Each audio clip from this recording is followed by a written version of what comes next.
Hi, Lara. Thank you so much for being here today. How are you? I am so good, thanks, Mara. It's a pleasure to be here. Such an honour. My first podcast. Oh, so exciting. I'm honored that I'm your first podcast that you're on. It's so cool. I'd love you to introduce yourself first and just tell us a little bit about who you are. Okay, so my name is Lara. I'm a yoga teacher and a kinesiologist. But further than just kinesiology, I studied integrative complementary medicine, mind-body medicine, and kinesiology. So it's looking at a lot of different holistic ways to be able to help someone depending on what they have going on in their life. So amazing. And before we jump in, I'd just like to know, how do you start your day? So it really depends what I have going on, because sometimes I need to leave my house by 5:30 to get to the yoga studio and teach. But I love to sit in bed for a while and breathe, to start doing simple breath exercises, set an intention for the day, and then I'll get up. If I don't have anything on, I'll obviously do yoga. But if not, I'm such a morning shower person. I Yeah. need it to wake me up. So I'll always have a shower. And then I just drink water, and then I have coffee. And yeah. Yeah, amazing. Yeah, I love starting the day in silence and peace, and don't get it that Mm-hmm. often, but when I do, it's just the perfect way to start Yeah. the day. I love it. Um, and so how did you get into kinesiology and yoga? What brought you to where you are? So yoga, I got into it because it definitely started with the yoga, and then kinesiology came much later. I was living in Hawaii, and I went to my first yoga class, and I found it was really, really hard. Yeah. It was really difficult, but everything that I've done, exercise-wise before that came quite easy to me, and Mm, I love that I was challenged physically and mentally, but the teacher was telling us a lot about the philosophy of yoga, and I just loved what she was saying. Like, wow, these are such simple concepts that I've heard before, but just to have someone remind you, and it sticks with you for the rest of the day. And I really got hooked to that aspect of it. It wasn't just good for my body, it really was good for my mind. And I started to get a pretty regular practice. And then I moved to Bali and kept going yoga religiously. But then I was moving up north in somewhere super remote for marine biology. I was a marine biologist. And all of a sudden there were no studios, no internet or good internet to stream classes. So I did my teacher training, and amazing. wasn't really to teach at all. I never thought I was going to teach. It was for myself, so that I could take myself through classes. Yeah. So what shifted and led you to get into teaching? What was the kind of inspiration Um, for that? well, again, not really by choice, because it was northwest Bali, loads of villas and resorts, and the word got out pretty quickly that I was a yoga teacher, just because I guess everybody could see me do yoga all the time. We Yeah. lived in resorts, Yeah. and then they asked me to become a private yoga teacher to some of the guests that were always asking for yoga. So I just sort of fell into it, lots of privates there. And then I eventually quit my job as a marine biologist, broke up from a pretty long-term relationship, Mm-hmm. moved to the south and started managing a yoga studio on the beach, and then was teaching more then, for sure. Mm-hmm. Amazing. And so what's the legacy you're here to leave? Ooh, I just want to be able to alleviate people's lives, I guess, and just, let them know that you don't have to be trapped by your thoughts and your emotions. And if you choose to, there's a way out. It's quite simple, but we just have to become aware, I guess, first. And through simple tools, we can break free from the shackles of the mind. Yeah.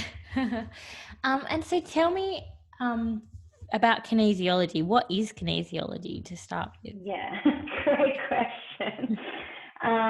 It's definitely energy work. The one that I do is highly based on Chinese medicine principles. Mm-hmm. So we look at the meridian system, the organs, and then it's also a lot of muscle work and muscle testing. I don't use muscle testing that much. I go by intuition or knowing what condition the person has and what acupoint would really help for that. But it's pretty much someone comes in, there's a really extensive, or I have a really extensive client intake form, and I look at all their physical presenting symptoms. So that can be from the number of hours of sleep that you get, if you wake up tired or energized, your energy levels throughout the day, your menstruation, if you get headaches, tinnitus, dizziness, any pain on the body, any rash on the skin, menstruation, digestion, literally everything, head to toe analysis. And that allows me, just by going through that, I pretty much know how a person lives their life emotionally because it's translated in their body physically. So from there, you sort of talk to the person. The words that they use are very important because it, from the 5 elements in Chinese medicine, it sort of puts them in categories per se. And then I don't know, that's an our muscle test to see if it's something more emotional or biochemical, if they're not getting nutrients from their food. Is it something structural? So you need to release the muscle. So there's like different little avenues that you can take. It's like a beautiful little treasure map. Yeah, I and love then that. we want to bring the body back to balance, or the person back to a state of balance. Yeah, amazing. And how has kinesiology and yoga, how have they both impacted your life? It definitely started with yoga first. Made me just appreciate life so much more. You know, I think it's that typical thing, you go through your 20s and you're partying a lot and your social life like is everything. And Yeah. weekend to weekend, like Thursday to Sunday, you know what I mean? And then you get Yeah. drained, and I just never knew what it was like to have energy throughout the day and to have motivation and, you know, to wake up feeling alive and knowing that that comes from me, that comes from my breath, that comes from my practice. It's just this whole other dimension. Never felt more connected to me and found happiness within me. I didn't need other people to fulfill that. And then kinesiology will talk about like going tenfold, way deeper into the psyche. It's like all of your fears, like all of the things, your limitations really, the fears, and when you get stressed, that conversation that keeps happening in your mind, then kinesiology gives you the tools to recognize that. And then to pause for a moment and ask yourself, where is this really coming from? Like, what is it?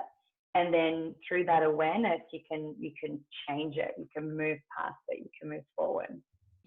So incredible.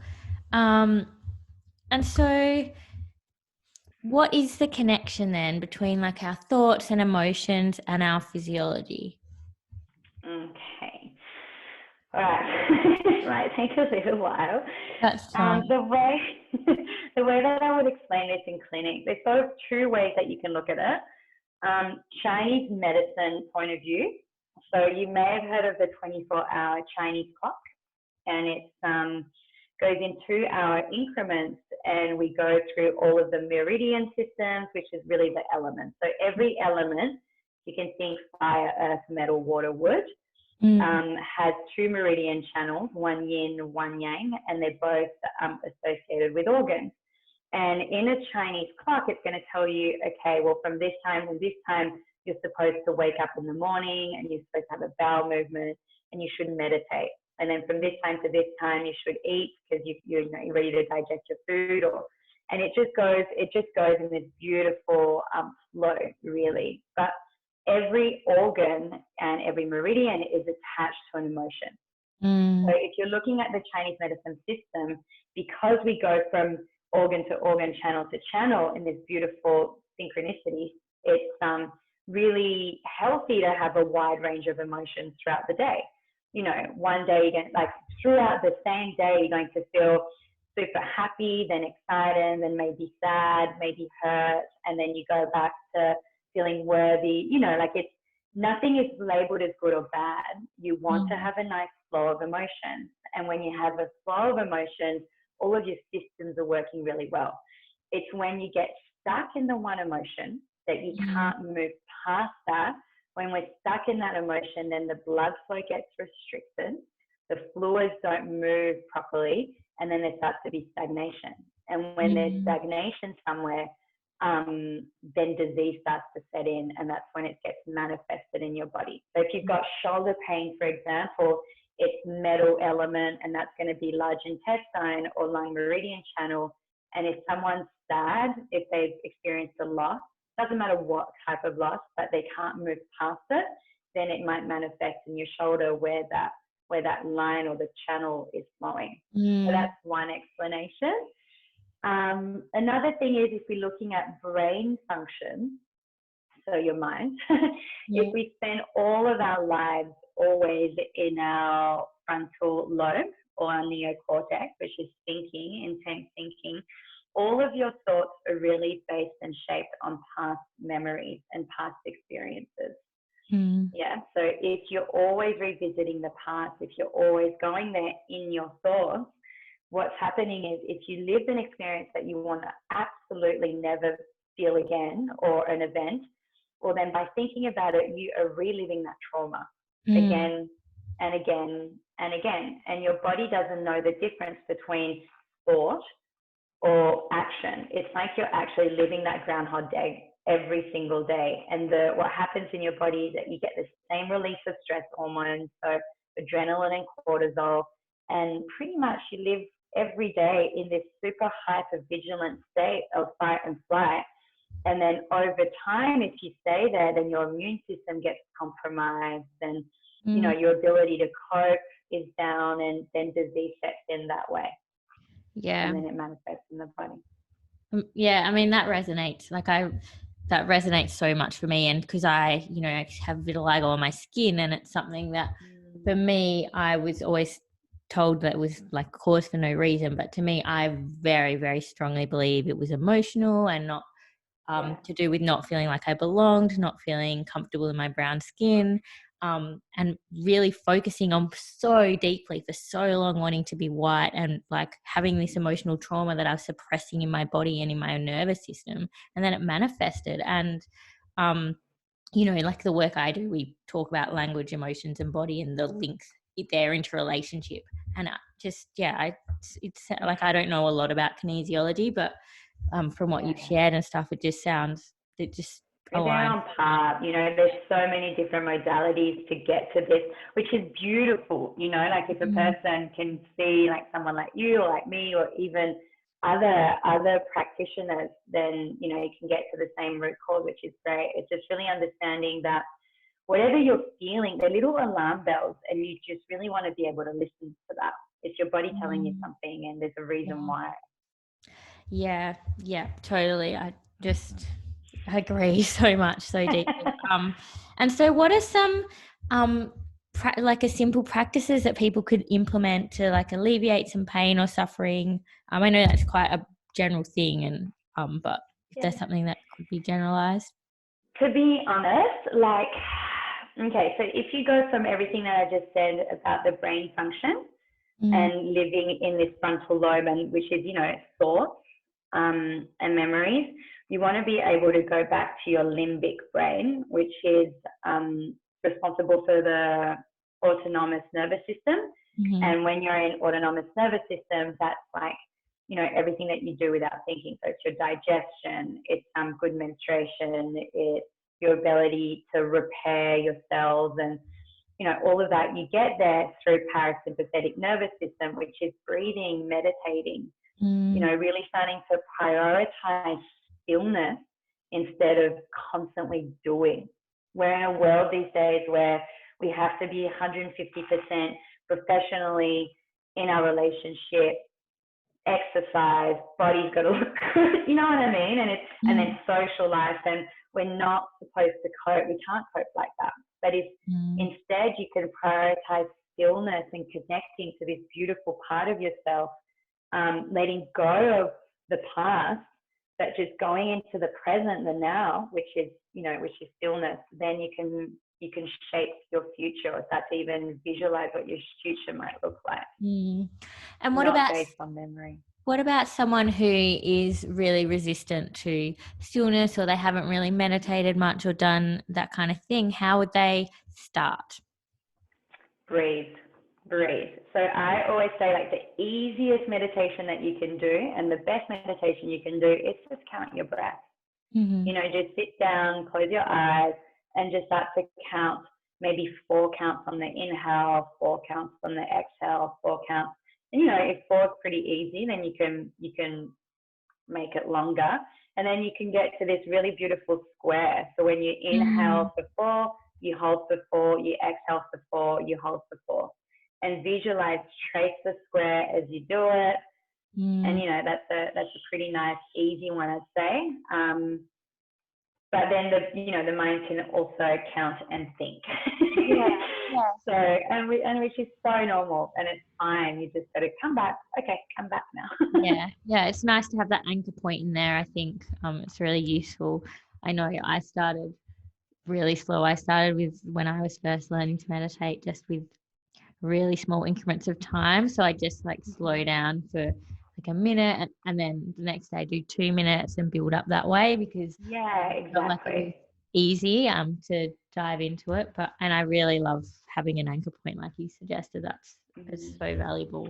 Yeah, what you just said is so true. Like, you know, sometimes when we go, okay, I'm, you know, getting into meditation and I'm putting 30 minutes aside every day to meditate, like that's so unrealistic and unachievable, and you'll feel like you failed and you'll never go again.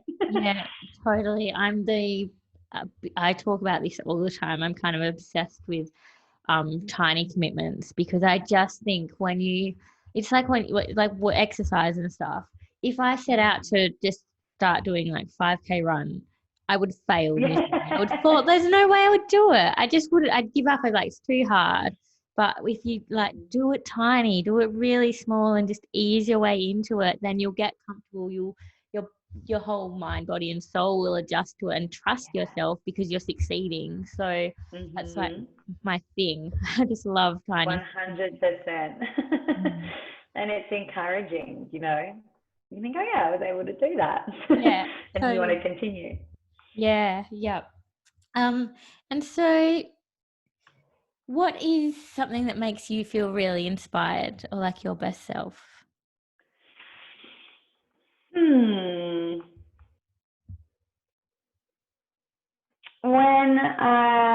God, there's so many different answers to that. When I feel inspired, I guess, is when I feel able to surmount my fears. You know, like we all have those limiting beliefs and whatever. And when I can really see or reflect back and go, wow, like I didn't listen to that and I just did what I wanted to do. And then, you know, that always feels great. But I get so inspired when I get to surf and be in the ocean and, you know, be in nature. That always really, really fills me up with lots of energy. Yeah. And can you share like a challenge that you've overcome it, and how you overcame a challenge? Yeah. Well, the biggest one that springs to mind is, you know, when we were saying earlier, when this whole COVID-19 thing happened, Mm-hmm. I lost all of my jobs at the yoga studios. I wasn't able to see clients in clinic anymore. And I just really took matters in my own hands and I built this online platform for classes. And for me, before, you know, being in front of a camera, having classes that people can revisit over and over again, I'm sort of like, what if I make a mistake in my class? Or what if I say the wrong thing? Or people really be able to scrutinize or see me? I just felt so vulnerable and I just never wanted to do it. But I just did it. It's like this power that came through me and I was like, I've just got to do this, doesn't matter. And you know, in the third class afterwards, I was like, I actually even had fun and it's not that bad. And you know, all of these years that I probably wasted not doing things because I didn't believe in myself or that I Yeah. could, you know, and it doesn't have to be perfect. That was the other thing. I'm like, well, my sound's not going to be perfect. I have a microphone. Definitely just filming from my computer. But Yeah. even those things, people don't even care about that. They just want, you Okay. know, the service that you provide and they're just happy with that. So Yeah, they're investing in you and what you're offering, not you're like all the other stuff, and yeah. yeah, and all come later. And I was going to say something. I totally lost my train of thought. Yeah, but yeah, it's gone. It's totally gone. I was thinking about something you said about moving online and just shifting to that, and it's amazing that you stepped into that and just took action and like trusted yourself to do that, because I think it can be really easy to second guess yourself and just not do things and just get in the way of like how hard it's 100%. going to be to, but then you actually do it and you take the one step and then the next step kind of appears and it just Yeah. flows and becomes really easy. And Yeah. It's like, in the world that we live in, where I think it's because, with Instagram and social media and everything, like if you look, it's like everyone jumps online at the same time. And obviously you have people with like huge resources and they had like crazy lights and amazing cameras. And it's so easy to be bogged down into comparison and like, oh, well, why should I bother? Because a million other people are doing it and they've got better technology. yeah, But you have to shut that out and just think, I'm different. I'm me. Like, I have something unique. We're all so unique in our flaws and our imperfection. That's what makes us us. And what we have to offer is actually really special. And then after that, once you take the leap of faith, I can't even tell you how good I felt. I just felt so light and just proud of myself, I guess. Yeah. And, there is an abundance of everything for everyone. There really is. And that's what I was going to say as well. You said, why did you waste all this time, like not doing it? But there's such a beautiful lesson in that as well to like, I really believe everything's a lesson and it just helps us grow more and see what we can do and what we can do next time if we want to pivot or shift a little bit, Yeah, and so what are you curious about right now? What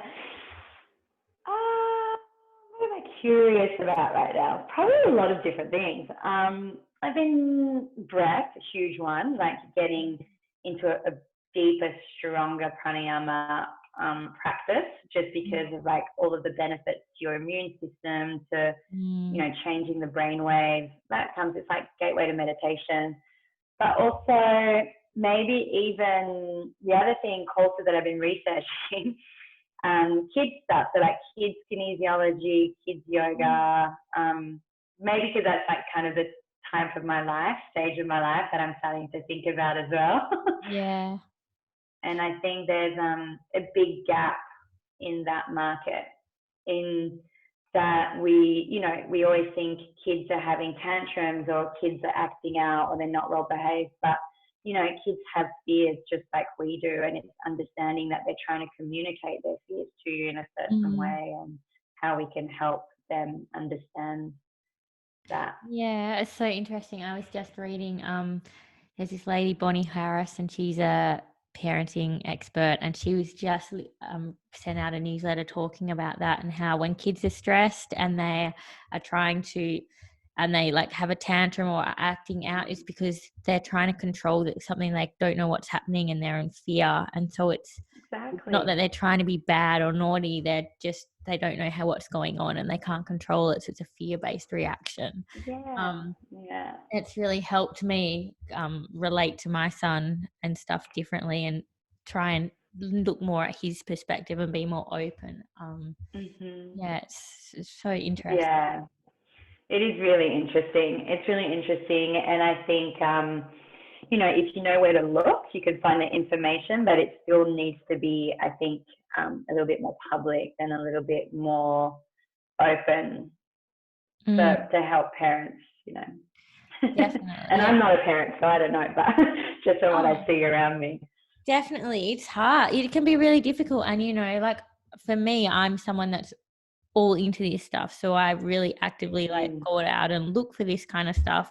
But I feel like there are a lot of people that don't really know where to look and don't, and I mean I still don't. There's lots of stuff that's missing for me, and I still react to color and stuff all the time. But I think more stuff like that being publicized and shared and stuff by more people is so needed, definitely. And so what is your favorite book and why? You know what I was thinking the other day, actually? I don't read that much fiction or anything. I'm constantly reading like Chinese medicine books. I'll revisit the sutras, and it's always about learning, learning, learning. Me too. But I picked it up the other day, The Alchemist by Paulo Coelho, and it's such a good book, you know, and it makes you want to dream again, and it lets you know that all your dreams can be possibilities. And I think it's a great little gem. Yeah, no, I haven't read that book for years, and I think I've got it. I'll have to have a look. I'll have to pick it up again because it's such a fabulous book, and I'm the same. I sometimes think I should just ask people what they're reading now, because I find that's such a hard question to answer myself, because there's so many amazing books, and I'm a real non-fiction. I rarely read fiction. I'd only do it occasionally if I'm really tired, but I generally just love non-fiction, and I love reading, learning as well, because there's so much goodness out there. Oh, there's so much out there. And who's been your most impactful teacher?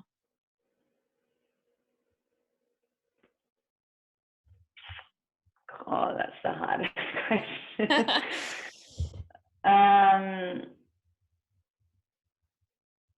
Do you know what? Like, twofold answer. One, I could say my fears, definitely been a massive teacher. Love that answer.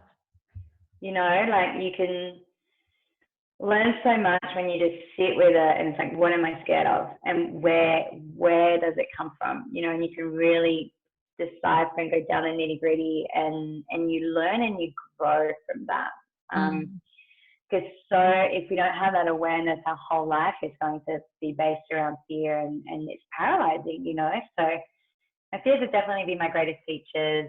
And then I always will have a special place in my heart for my yoga teacher, you know, that who I did my 200 hours with, Jolie. She's a beautiful person, and she's so good at integrating the sutras and the practices and philosophy of yoga in a modern world. And, you know, we're all doing our best.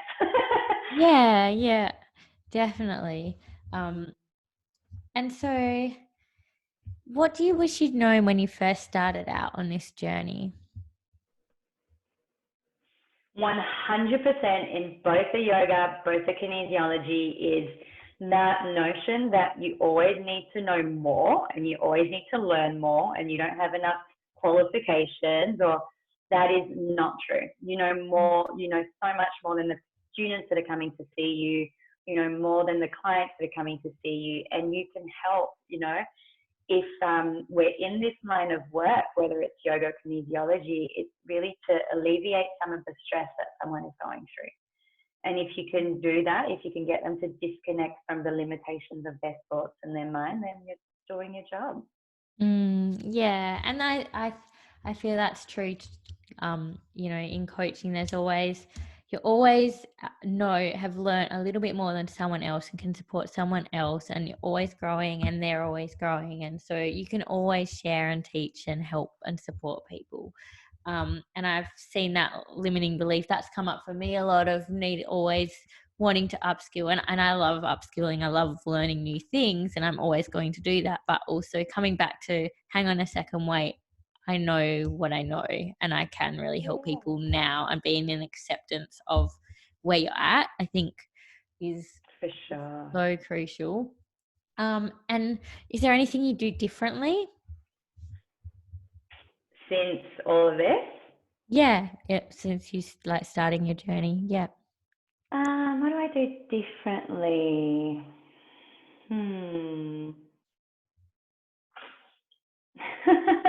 I think I prioritize me a little bit more, for sure. I used to be such a yes person, yes to everything, everyone. People knew that, so they always asked me, you know, and I jump. You say I jump. So I think now I've learned to say no, which is nice, you know, to prioritize my needs. Because if I don't prioritize my needs, who will, really?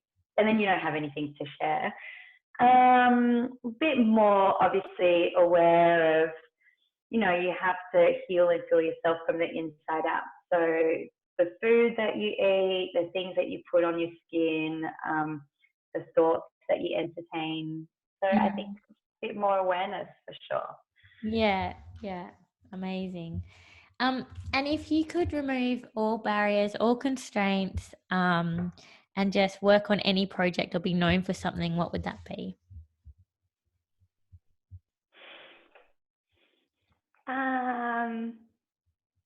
I want to have the answer and solve climate warming. Yeah. So yeah, I would love to be able to change that, because I think global warming and climate change is it's a scary thought, you know, and I know that at times it's really made me ask myself, do I really want to have kids and have them grow up in a pretty scary world? But yeah, I think that would be a really cool project to be at the forefront. Even if it's like, you know, the plastic in the ocean or reducing greenhouse gases, I think. But I think that's my marine biology side coming out of me as well. Yeah, that's so important, so crucial. We really, you know, imagine a world where everything was different around that. It'd, be so much calmer, and our planet is so important. And so what's the best compliment you've ever received?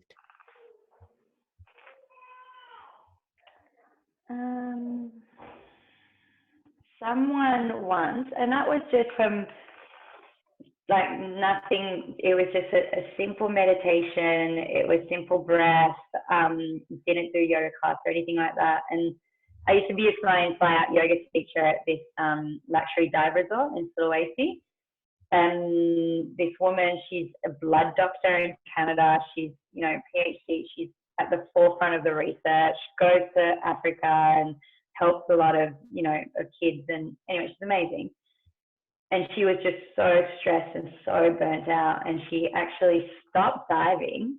And after I did meditation and breath work with her, and she was like, can I do these with you every day? And she would collapse and cry. And then her husband came up to me at the end of the week, and he grabbed me and he's like, you know, thank you so much. Thanks to you, I've got my wife back. Like now she smiles at the dinner table and she has a conversation. And, you know, I thought I lost her for a while, but she's still in there, and thank you. And to me, I thought, wow, like that's incredible. And it was like, honestly, it wasn't me. It was her that did the work. And she just, just reconnected back, I think. And it's meditation, what it was like things like gratitude meditation and like loving kindness and stuff like that. What a gift. That's so beautiful. And what's something that your work's done for a client or for someone that you maybe didn't expect?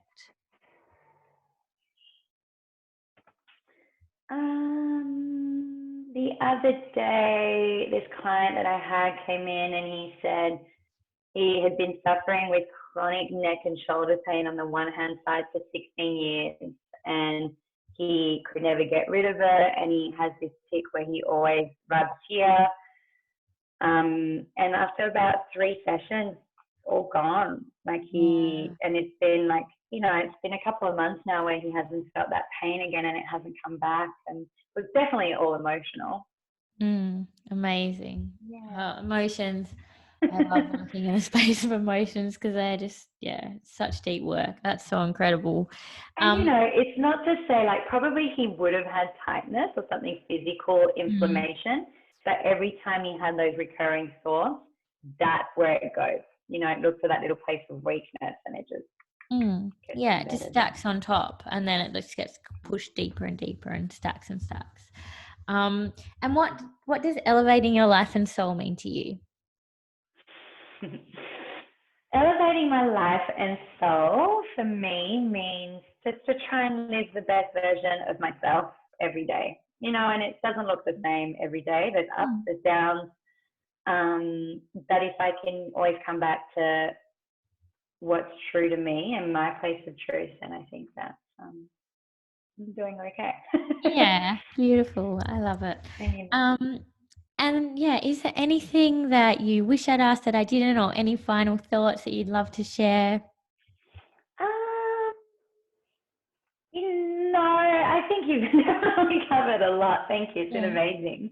But I think for people, it's to realize it's simpler than they think. You know, it's everything that we want in life, whether it's love or acceptance or value or worth or all of those things, they're all inside of us, you know, and it's there. We just need to learn how to go back to that space, that it's already in us and it's available, and it's just a simple breath, or just, man, if one day you just want to sit on the couch and watch a rom-com because that's all you can handle, then that's okay. You know, it doesn't mean that you're lazy or beat ourselves up. I think give ourselves a break. Yeah, I totally agree. I really do. Oh, and yeah, thank you so much for being here. I would love for you to share how people can connect with you, what you have on offer, all those good things. Thanks, Marla. My website is www.yinandkin.com.au. So yin, Y-I-N, like the yin, Yeah. and kin, K-I-N, short for kinesiology. So Awesome. And yin I'll and link it kin. as well. Thank you. And I've got online classes. I can do kinesiology sessions online, or even just have a chat, whatever people want. Amazing. Oh, that's amazing. Yeah, I'll put all the details in the show notes so it'll be easy for people to connect with you as well. Thank you. I'm so happy. It's been so great connecting with Yeah, I'm really happy too, and you inspire me watching your journey. Someone's coming through with a blower. That's what you can hear. Yeah, you've definitely been really inspiring to me, and you know, watching your journey unfold has just been beautiful. Oh, thank you. Thank you so much. And yeah, it's funny how, I feel like we've known each other since like 5 or 4 or something really ridiculous. And yeah, been a long journey of growth for both of us, I think. So feel really blessed and grateful for having you today. So thank you Me so much. too, my love. Thanks, Thank gorgeous. you. Bye. Bye.